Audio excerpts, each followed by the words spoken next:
Shalom, welcome to Meet No Milk Hebrew. This video is geared for those who are poor and they want to know how they can get out of Babylon. I will be covering some general tips, wisdom, and advice to those who are seeking to come out, and all of these tips and information are from hands-on personal experience from myself as well as individuals of my community. So this insight is not from Google, nor is it from ChatGPT. So I'll be covering commonly asked questions regarding visas, work, destinations, and more. For more information, you can visit hisvineofwisdom.org or watch an American Exodus channel on our testimonies and advice on getting out. Also, don't forget to sign up for our upcoming Hebrew courses, Kita Aleph and Kita Bet. They begin on Sunday and Monday, February 4th and 5th. Registration takes place on our website, while the registration deadline will be on Friday, February 2nd. We look forward to seeing you all in class. So hopefully you have watched our Rapture Doctrine parts 1 and 2. If you haven't, please go back and watch it. I've covered in detail Babylon's destruction and the borders that Yahweh is calling us to return to, which is between the river of Egypt and the Euphrates. That would be between modern-day Egypt and parts of Iran, Iraq, Syria, and Turkey. Now, in this present day and age, many of these countries are not particularly the safest to go to as U.S. citizens or those who are not from the Middle East. So I will be sharing my top 3 recommendations. Also, because the river Egypt until the Euphrates is such a vast area, one of the most important things to know is where our gathering will take place. Now, if you believe that the gathering is Cupid angels and chariots poofing us up into the air, turn the video off. This is not for you. So as I was saying, one of the most important things that we must know is where the gathering will take place, and I will address this in full detail in part 3 of our series. It's coming. Please be patient with me. Just know that this location is located in the Arava, which begins in the southeastern border of Israel along the border of Edom into northern Arabia. Now, before you have accusations, again, please wait for part 3. Those who are coming from northeast Africa, Yahweh says he will split the Red Sea into 7 streams to cross over into the Arava, which is Arabia again. With this information, onward to Egypt.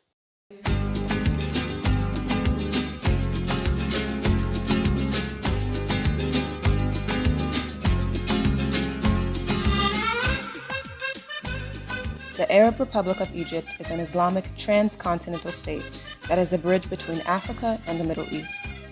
Egypt is located in northeast Africa off the coast of the Mediterranean and the Red Sea. Keeping in mind that we're trying to get away from our old Babylonian lifestyle into a more quiet and humble lifestyle, it is recommended to stay in the Sinai Peninsula or a smaller coastal city in Upper Egypt. Now, why go to Egypt? Obviously, it's around the borders of our return. But it's also a great place for those who have lower means of finances. Egypt is very economical. As of now, 1 USD equates to 30 Egyptian pounds. Just for reference, I have here a couple of examples as to what you could get. 1.5 liters of milk costs around 62 Egyptian pounds, which is about $2 US. A bottle of bleach costs about 25 Egyptian pounds, which is around 81 cents. 1.5 liters of a water bottle costs around 10 Egyptian pounds. And a crate of 30 eggs varies between 150 and 180 Egyptian pounds. On the eastern part of Sinai, for a basic 2 to 3 bedroom apartment, you can find places between 10,000 and 12,000 Egyptian pounds. If you really look, you can find something less if you live where the locals are. Visas. Egypt permits a 6-month tourist visa, which costs 1,870 Egyptian pounds, which equates to around $60 US. After 1 year, you must reset your visa by leaving the country.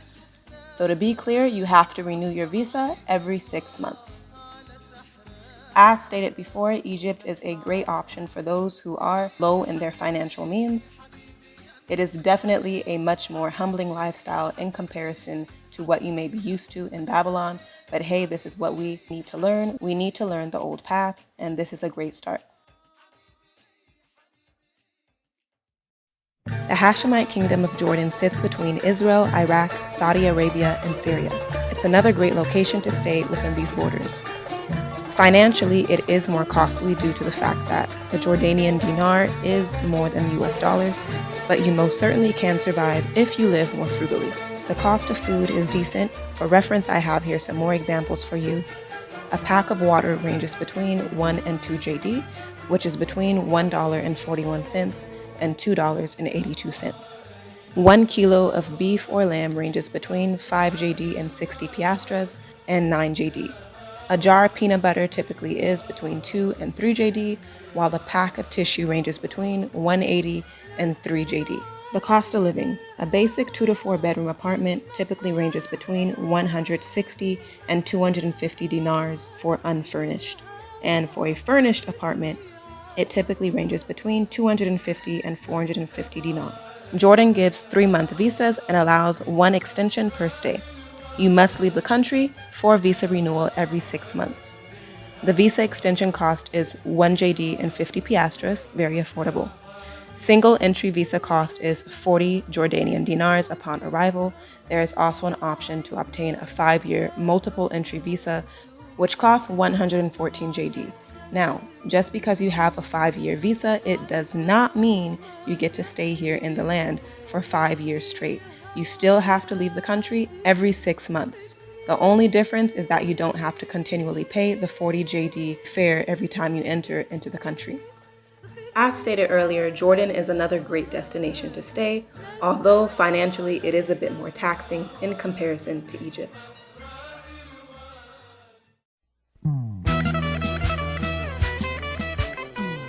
Israel, also known as the Holy Land by 3 religions, both to Jews, Christians, and Muslims, and is the only official Jewish state in the world. Israel's coastline borders the Mediterranean and the Red Sea, with Egypt in its south, Jordan on its east, and Syria and Lebanon in its north. If finances are your concern, I personally do not recommend going to Israel. As one who has lived there for several years, I can attest that the cost of living in Israel is quite expensive. $1 equates to 3 shekels and 79 agurot. For more reference, I have here some basic items that you can find at the supermarket and what they would potentially cost. Alright, so now I'm going to give my top 2 recommendations for those who are on a budget and want to go to Israel.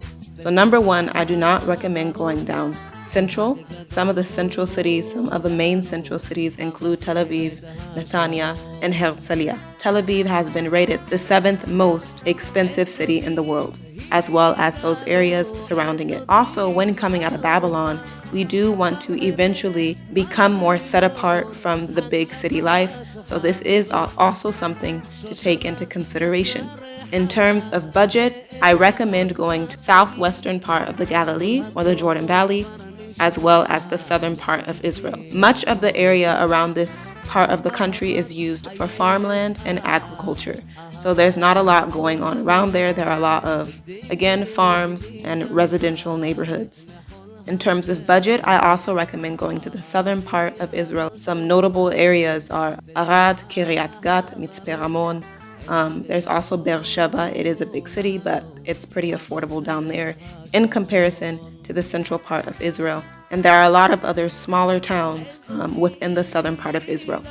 Now, even though I am recommending to go into these smaller towns so that we can live a more set-apart life and still on a budget, I do recommend starting off in a larger city so that you can find all your resources, everything that you need, before trickling out away from the larger part of society. It will be much easier for you until you are able to scout out the land and find all of your necessities and resources. You can find within these 2 areas that I mentioned a basic 2 to 4 bedroom single family home or apartment between 3,000 and 6,000 shekels. If you really look, you can even find something around 2,500, but this is average. The cost of living is truly getting higher and higher within these last couple of years. Visas. The maximum length of stay as a tourist is 3 months. The cost of a single entry visa is 77 USD.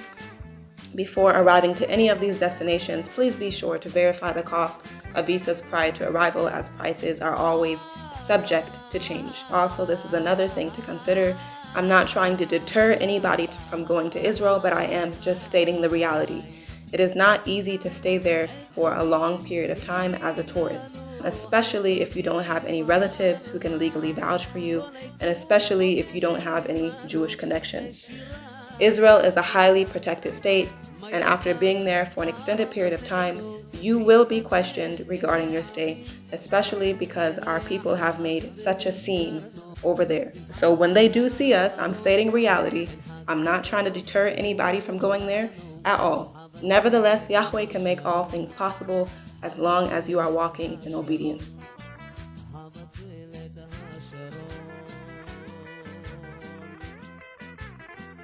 It is highly recommended to come out with savings. Of course, the amount will look differently from person to person, as well as if we're talking about single people versus families. And when saving up money, this is for you to know for yourself. Are you saving money with a goal of having extra money so that you can live luxuriously? And within that saving and striving for money, you're spending years to come out of Babylon when you already knew the commandment? Or are you just saving to have your basic essentials and keep the commandment and come out already? It is also recommended if you don't have a cushion or a pension or some sort of constant flowing income that you get yourself an online job before you leave. I know for those who don't have college degrees, options are limited, but you definitely can still find something. I have some recommended platforms such as Cambly, Native Camp, Ingu, and Magic Years. These are online ESL companies where you can teach English both to children and adults without a degree. Now, the pay is very humbling. It is advertised as $8 to $10 an hour, depending on the platform. But in my personal experience, it's more like $6 to $8 an hour, depending on the platform. But each person's experience is going to be different, of course. Even though the pay is low, still be grateful. And if you come out with some savings while working on a job like this, it will definitely help you keep yourself afloat. It would also be great if you can learn some Arabic phrases or Hebrew before arrival, as it will help you navigate yourself throughout the land. Language, it truly opens up a door of unknown opportunities. So the word tells us that after he has returned us from the lands in which we've been scattered, he would return us in correction, and that quietness and trust in Yahweh would be our strength. If we are in correction, that means we should be in a state of humility. We as a people have done the exact opposite when coming out into these lands. We've come into these lands loud and prideful, professing to be the people and causing a scene. And this scene has had a ripple effect on the rest of us who are trying to come out and be quiet. Yes, we know there are people within these lands that know who we are, and there are many who don't know. So to come in what is now their land, it hasn't been our land for the last 1,000 years, threatening to take it away is very provoking. And also, many customs that are practiced by Hebrews look similar to Jewish practices. And those practices, I mean in keeping Shabbat, the holy days. Some of our men wear kippahs and tzitzits and things like that. And we know the current situation of what's been going on in the war within these last 2 to 3 months and the ongoing years of animosity between Israel and these Arab nations. And to flaunt these customs in the face of these Arab people is very offensive, and it can cost you your life. But Yahweh said that he is going to get the last laugh. He is going to be the one to reveal us to the nations. That is not our job. That is not our place right now. We have not yet been chosen to be the kings and queens of the earth. So do not walk around prideful in these lands thinking that you are untouchable. And as an example, I'm going to show you where Black Israelite pride will lead you in these lands. These people aren't giving me my passport, and I have done nothing wrong. I'm screaming out injustice. This is dead wrong. Okay, so I left here in Tunisia, and I went to Egypt, and I have done nothing wrong to these people. Egypt banned me and held me and my daughter, 13, in a room, held us up in a room for like 4 days, made us pay for our food and all kind of wickedness and shit up in Egypt, which nobody said I couldn't go back to Egypt. Although I completed 2 years of work for the Most High from my deliverance, April 2nd, 2021 to April 2nd, 2023. The Most High Yahweh delivered me and my daughter from out of the USA captivity, and he sent us to Dahab and to Cairo, Egypt. After 2 years, he took us out of there on my 52nd birthday. April 2nd, 2023. My daughter and I took a trip to Jordan on a ferry. They asked me, they put my eyes through a machine called the iris guard, and they had the nerve to ask me, who are my father's father's fathers? And I told them the truth, that they were slaves. They came through the transatlantic slave trade, and we are coming back home. So ever since that incident, they said that they didn't let us come into Jordan. They put us on a boat, back on the ferry. They let all the Caucasians in and all the other people in, and they put us back on the ferry, and they told us that we cannot come into their country. So ever since that day, my passport has been effed up. My passport has been messed up. I have done nothing wrong. I am not a criminal. I have done nothing wrong but deliver messages and speak as the Most High Yahweh would have me speak. I'm not a pussy, and I don't have to be quiet. This is my mouth. Okay? So that was 6 months ago. 6 months ago. I'm at the airport right now. See all my people right here? Beit Israel is a community originally from the United States with roots in the Black Hebrew Israelites movement. Now based in Israel, the religious group believes Tel Arad to be the true Jerusalem. These are the people of the book. That's right. The Israeli government, however, does not recognize Tel Arad as a holy site. Israel have a law. You see, that indicates that if you have a holy place within the land of Israel, that you should be able to visit there freely, you see, without having to pay entry for it. So because of that, we want what everybody else, what every other community have in Israel. We want our people that's coming from America, our people that live here in Israel, we want to be able to enter into the holy place. Leader of Beit Israel, Hoshua Amariel, is citing an Israeli law enacted 52 years ago. The law says holy places will be protected from any desecration, with freedom of access to those who hold them as sacred. Tel Arad is currently under Israel's Park Authority, where it is being treated as a national park and campsite. Beit Israel's activities are slowly being banned from the site, and its members must pay a fee to enter for prayers. This is our token for the Passover. We're going to put the blood on the doorpost like our forefathers did in Israel. And I want y'all to remember this, remembrance of our Savior, Yeshua. Doorpost 1-1. Doorpost 1. Doorpost 2. Doorpost 2. Children of Israel, remember this remembrance of our forefathers were taken. We should do the same as remembrance. So that the death angel will pass over our camp. We reside in peace and security.